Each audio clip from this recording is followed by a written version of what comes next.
The story of modern gambling doesn't begin with neon lights or Vegas casinos. It begins far earlier, with pigeons in flight and slips of paper marked in delicate ink.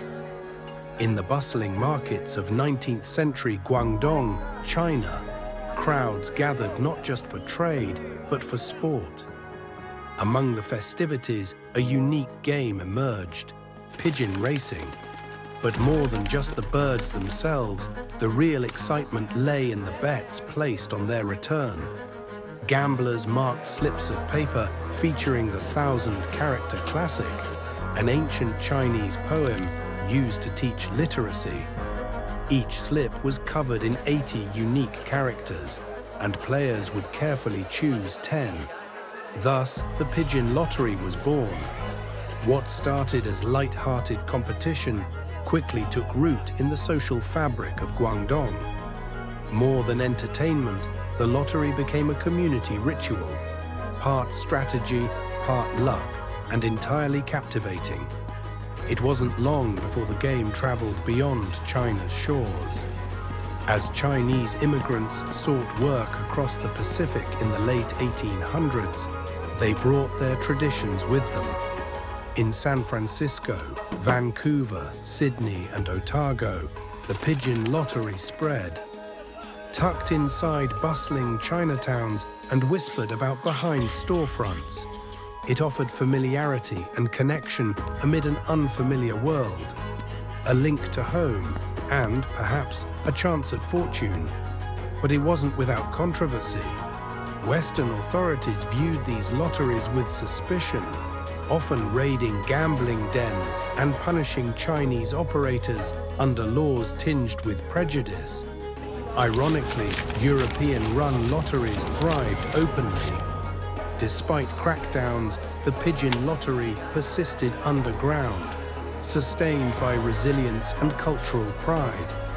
The game itself was simple, yet thrilling. Players marked 10 characters out of 80 on their ticket. Then the banker, the organizer, would draw 20 characters at random. Match 5 or more, and you'd win a payout, sometimes substantial. The process was public, designed to ensure fairness. Bowls filled with folded slips, names drawn carefully, and winners announced aloud. Long knives often stood guard behind counters to protect the banker's chest from robbers. Fast forward to June 1932. In the heart of San Francisco's Chinatown, amidst economic depression and cultural perseverance, a gambler purchased 8 tickets, marking characters meticulously. 2 of these tickets would later be stamped paid, proof of a winning claim, something rarely preserved. These particular slips, now framed and remarkably intact, surfaced nearly a century later, offering an unparalleled window into the past.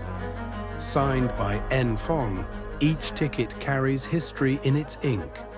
Though records of N. Fong himself are scarce, it's likely he served as a respected banker or ticket validator within his community.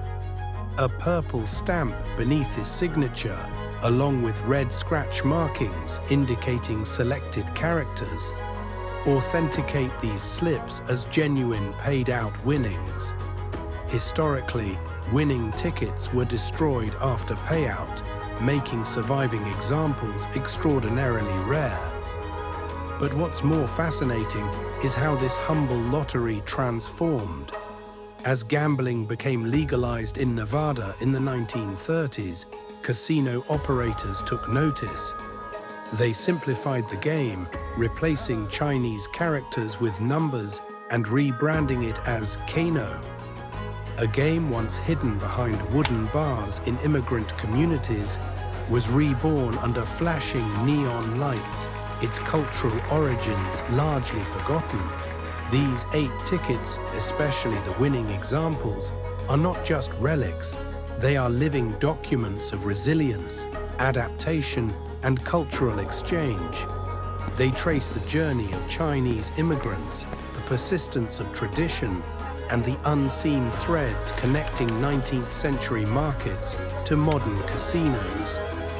Today, the ticket's survival serves as a reminder of the stories often overlooked, of the hands that marked them, the lives that shaped them, and the global legacy they left behind. Because sometimes history is written not in books, but on slips of paper, stamped, folded, and carried through time.